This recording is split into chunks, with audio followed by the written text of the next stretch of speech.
Being a single mom and doing it all by yourself is brutal. Learn the brain and energy tools to get back to your center and overcome your challenges. Welcome to Single and Doing It All, the podcast to help single moms who do everything alone. My name is Murielle. If that's the first time we meet, I am known as your French life coach. I don't know. I just try to do my accent even stronger. I don't think it can work because it's strong enough. I am here to teach you ways to alleviate the overwhelm, the fear, the loneliness, and sometimes the feeling of shame because you want to run away from your life, frankly, and to bring you back to inner peace, to transform your life to one that you will actually enjoy more. So today, if you're listening on audio, I'm going to explain to you what I did. I asked our Facebook audience who is attending. It's in our studio, our virtual studio today, when we record the episode on Facebook, to answer a question.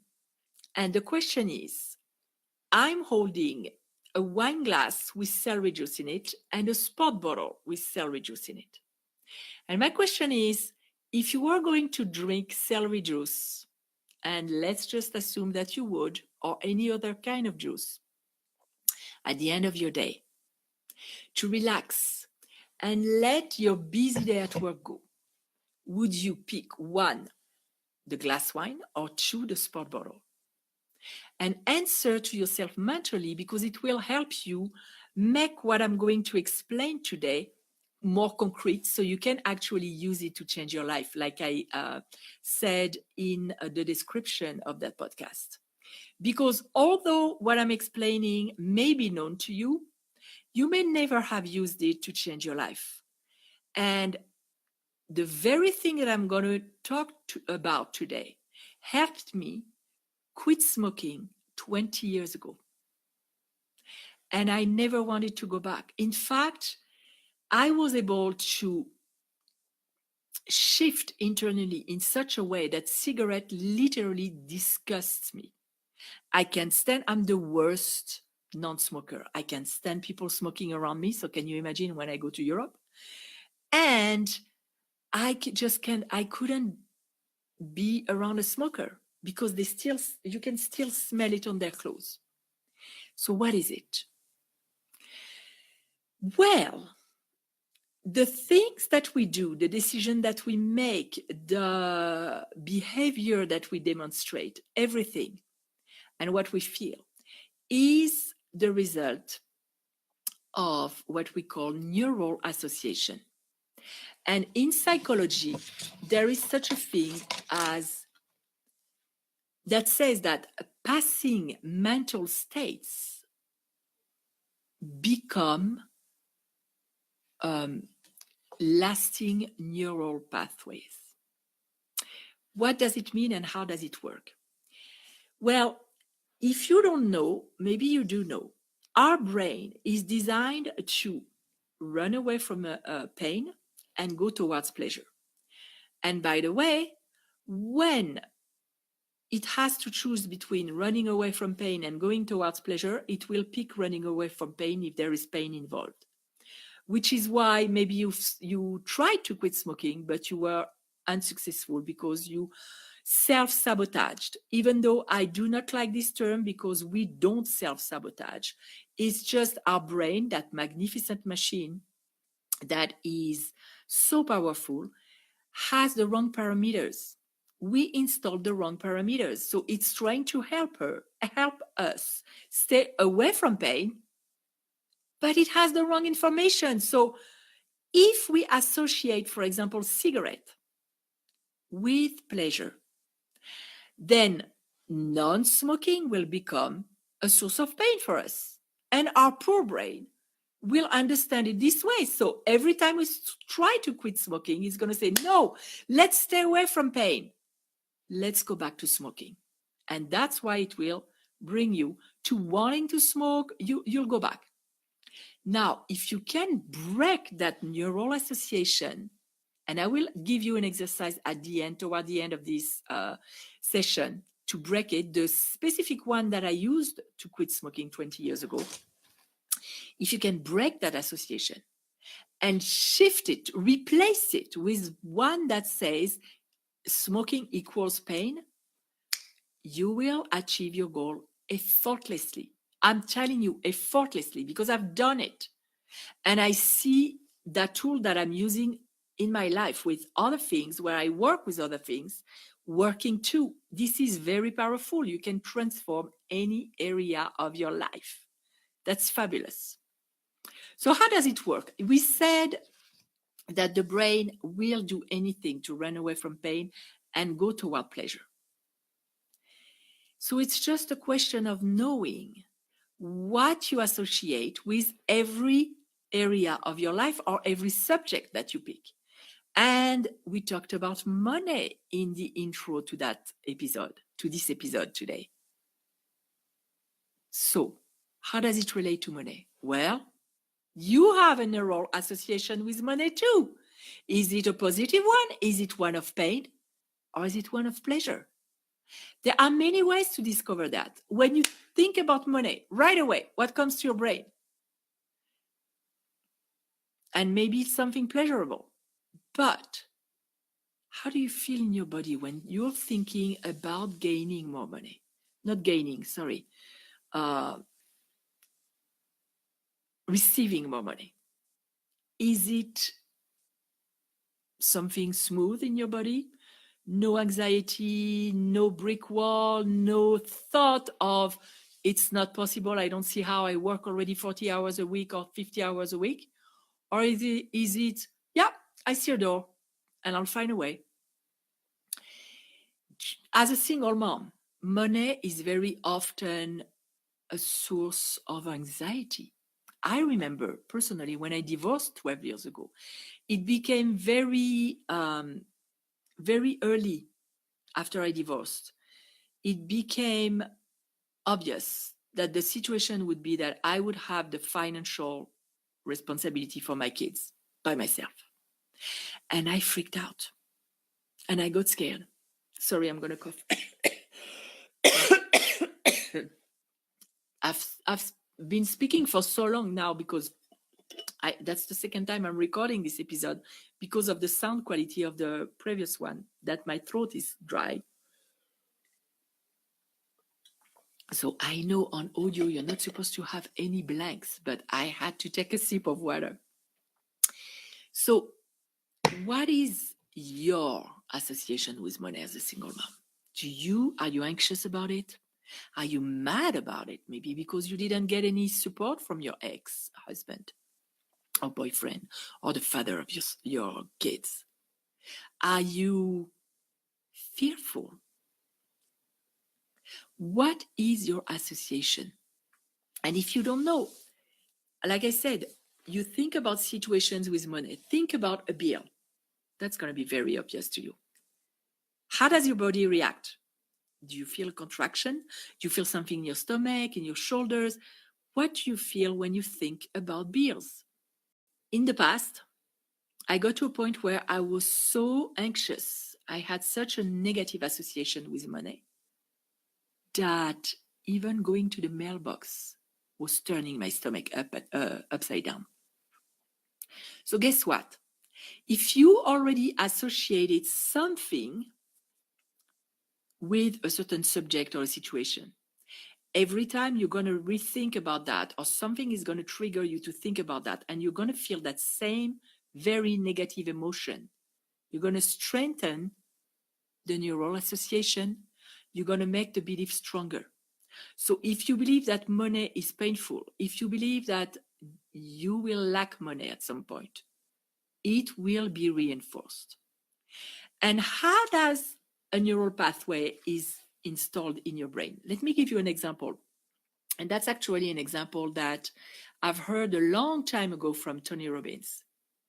So when you are in a certain situation where it's two things, It can be, before I go into the example, let's go backward. It can be installed either by repetition. So that's why negative beliefs are installed in our brain.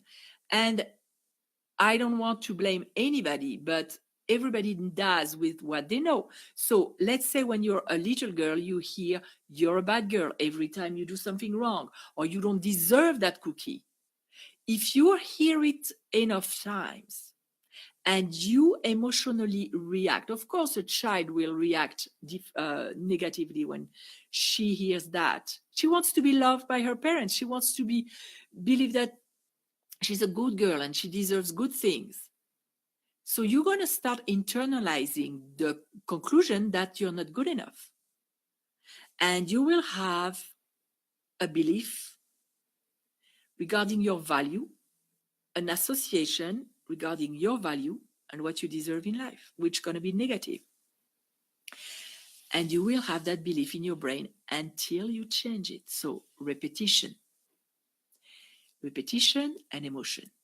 The second way that it can be installed in your brain is when you are at a peak intensity of an emotion, and that can be a positive one or a negative one. So let's say that you are at a funeral, and that's the example I was referring about Tony Robbins, and you're very, very, very sad because you just lost someone, and someone comes behind you and put a hand on your shoulder and say, I'm sorry. And the next person comes and put a hand on your shoulder and say, I'm sorry. And 10, 15 people are doing that. And you are experiencing intense sadness. Soon enough, that gesture of somebody touching your shoulder will be linked, associated in your brain. And I don't know if we say associated or associated, because I've heard both. And being French, sometimes I'm not sure. So I'm just going to pronounce it my way. If you want to let me know here in your comments, is it associated or is it associated? One or two, I would love to know. That would help me for the future if I can remember when I'm saying it. So soon enough, sadness is going to be associated with somebody touching your shoulder. A year passes, 2 years, you're fine. One day somebody comes and touches you in the exact same way that those people touched you during the funeral. Your brain is going to be triggered.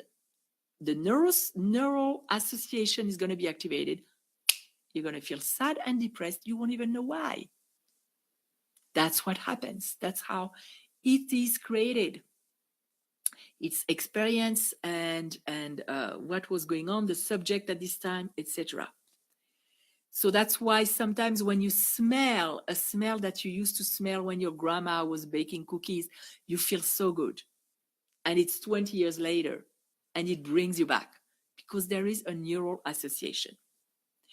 And like I said, when something is installed, unless you do something to change it, it will stay like that forever. And every time you will feel the same emotion again regarding to that subject, you will reinforce that association. So regarding money, what is your association with money?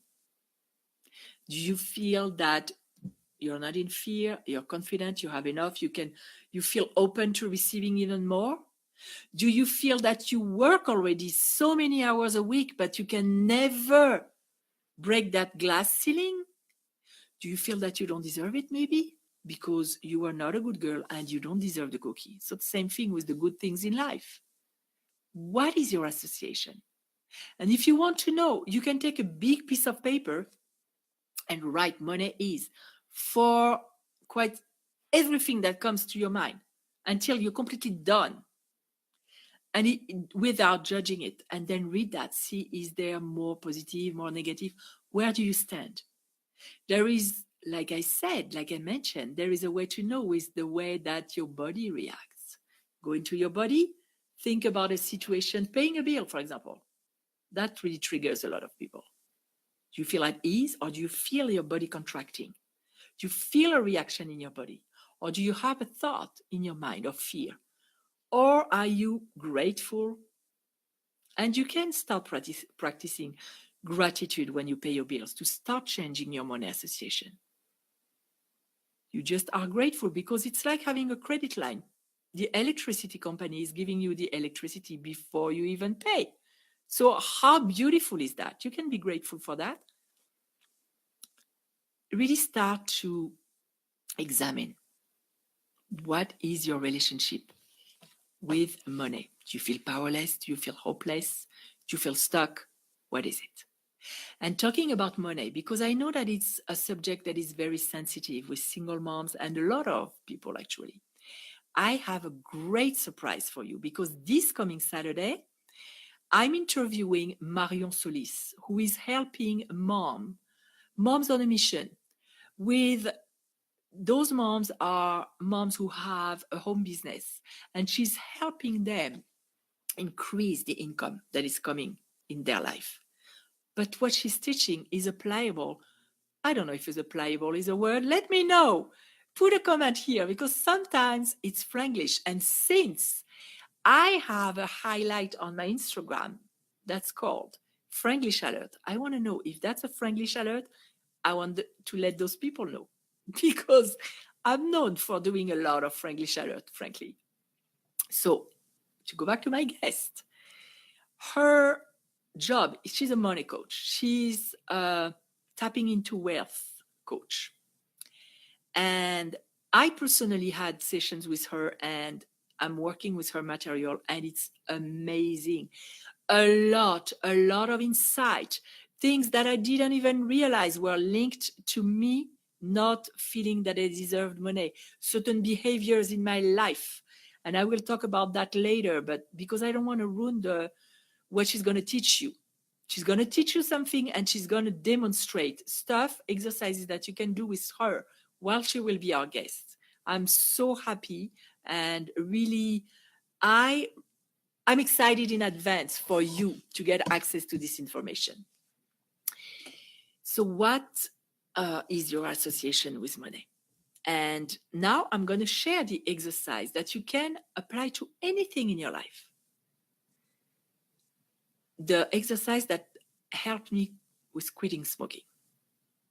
So I'm going to do a short version here, but you can elongate. And I'm creating a version of that for especially targeted to single moms and the association that they have with being a single mom for it to become a positive one. And it will be in my membership site very soon. I'm launching the membership site soon. I'll let you know about it. I'm very excited about that. And if you are struggling with anything, if you are a struggling single mom and you want to transform your life, don't hesitate to contact me on my website, singleanddoingitall.com, and schedule a clarity call for me. Not for me, with me. Because I love helping moms. I am not going to pressure you into buying anything. I don't pressure people to work with me. They do that if they desire to, if they feel that's the right fit. But my goal when I do those clarity calls is to help you have a clear vision of where you stand, what is in your way, and what are your resources to start changing. Because there are many out there. There are some you can do on your own. There are other people you can go see. There are my resources, many, as I said. If you really desire to change, nowadays, if you don't change, that means one, that maybe you're not clear about how and what. Two, that maybe something under the surface, like I said, maybe your brain is associating changing with pain. And that's what we need to discover. And that's what you would get also more clarity about in one of those calls. So again, don't hesitate. I'm here to help. Now let's go into the exercise. Close your eyes and bring the topic of money to your mind. When you think about money, first of all, what do you think about money? Is there a situation, an event, What is it? What is your association with money? Do you have enough? Do you want more? Are you afraid? What is it? And what is the cost of not having enough money today in your life? What are you not able to do? Maybe with yourself, for yourself. Maybe you need more massages because you're in pain, because you're so stressed. Maybe you want to send your kids somewhere, but you can't. Maybe you want to go to Pilates and you can't. What is the cost of being where you are regarding money today in your life? Really bring it into your body. Don't be afraid to feel the uncomfortable feeling, because that's your treasure. You need clarity. And that's the key out, the door out. So what is the cost today? And who is paying that cost? Now project yourself 5 years ahead. Life becomes harder, more expensive. The kids are growing.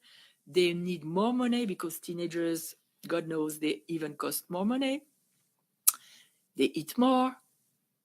What is the cost in 5 years? What were you not able to do for those 5 years because you didn't have the money situation that you would like to have? Who paid the price? Do you see yourself maybe looking older because of all this financial stress? Is your body aching more because you were not able to get those massages? What is that price that accumulated for 5 years? How do you look?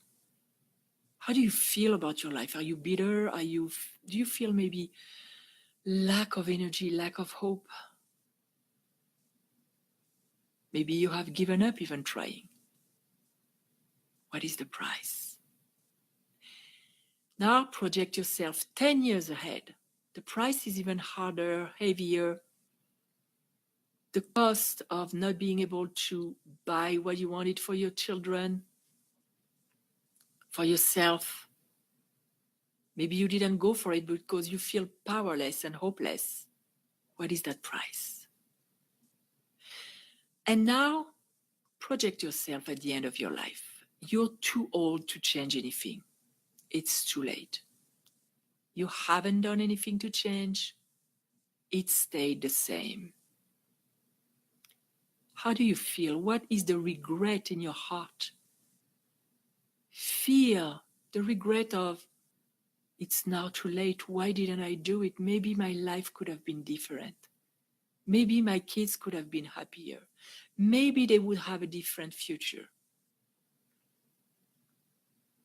What is the price you paid all your life for not trying to change, for staying like that?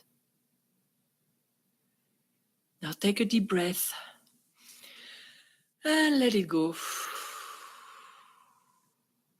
And come back today.